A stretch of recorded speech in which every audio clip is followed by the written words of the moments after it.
What if I told you that some of pop culture's most explosive, chaotic stories are secretly teaching us how to find peace?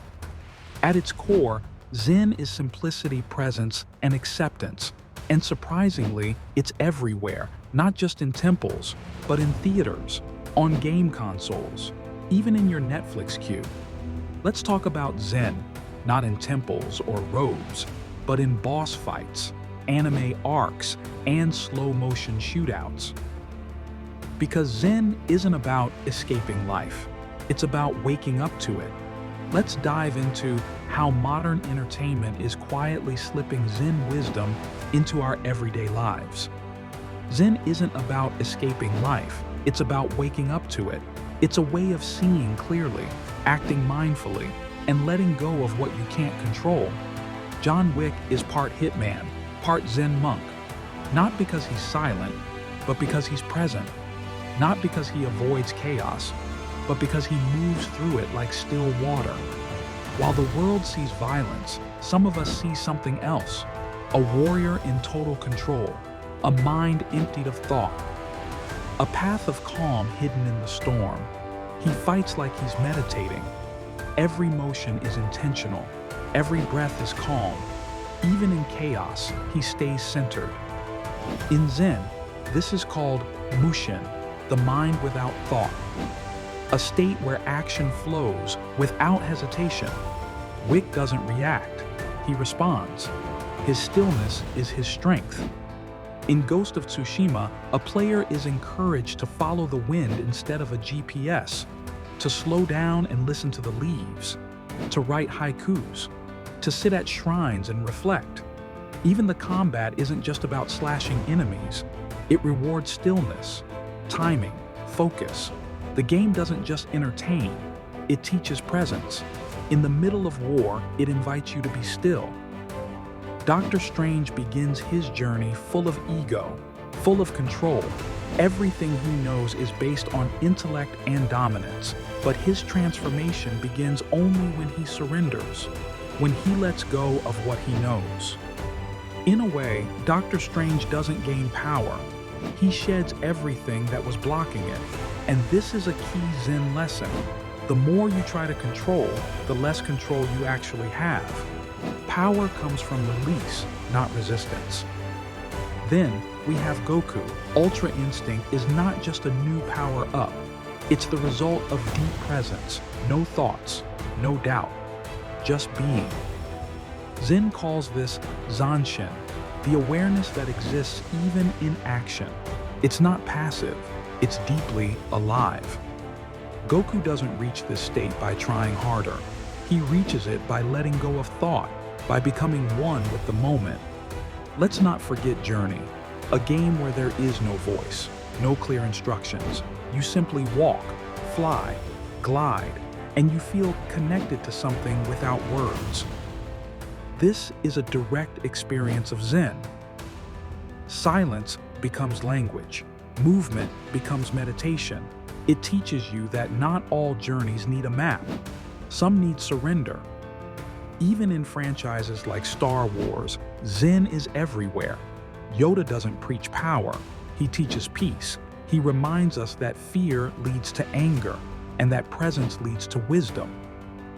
The Jedi path, stripped of lightsabers, mirrors the Zen path. Mindful, patient, present. Let's talk about the video game The Witness. At first glance, it's a puzzle game, but really, it's a lesson in awareness. Every solution demands stillness, observation. You can't rush through it. You have to stop. See? Think without thinking. It trains your mind not to control the puzzle, but to understand it, just like Zen teaches us to understand ourselves. In the movie The Matrix, Neo isn't powerful because he learns how to fight. He becomes powerful when he stops trying to fight, when he believes, when he trusts the flow. That shift from effort to ease is the core of Zen. The spoon doesn't bend, you do. Think about Spider-Man, Into the Spider-Verse. Miles Morales becomes Spider-Man not when he mimics others, but when he lets go of fear and trusts his own rhythm, his own breath. It's the act of surrendering to who he is that makes him powerful.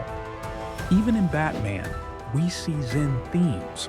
Bruce Wayne is constantly torn between control and chaos, and his strength lies in mastering his inner self. He trains in silence. He learns to be still. The true enemy isn't always out there. It's inside. Zen teaches us that too. The battle is internal. In anime like Samurai Champloo, we see the Bushido code mixed with hip-hop culture, but under the style and swagger is a commitment to discipline, honor, and presence. It's not about perfection. It's about the way, walking it, falling, getting back up, and never losing the present moment. Let's revisit Sekiro. Shadows die twice. Unlike other games, death in Sekiro isn't failure. It's part of the process.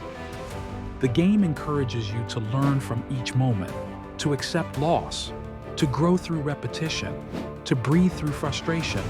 That's Zen. Learning through pain without becoming it. Even in animated shows like Avatar, The Last Airbender, Zen is foundational.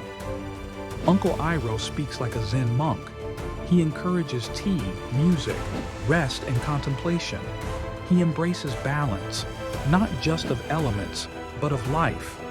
He reminds us that power is nothing without peace. Why does this matter?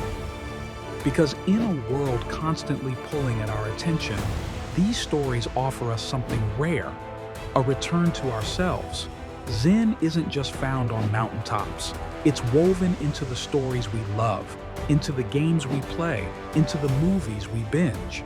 Zen teaches us to sit with discomfort, to breathe into stillness, and pop culture, perhaps unknowingly, invites us to do the same.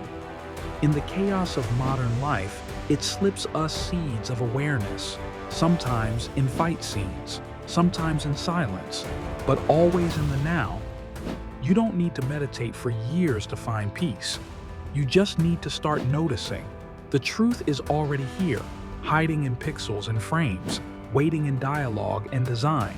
If this video helped you see pop culture in a new light, imagine what else we can uncover together. We explore the hidden layers of Zen philosophy and storytelling every single week. So if you're into quiet insights, timeless wisdom, and seeing your favorite movies and games differently, subscribe. And hey, if you felt a shift while watching this, give it a like. Not to feed the algorithm, but to honor the stillness this moment gave you.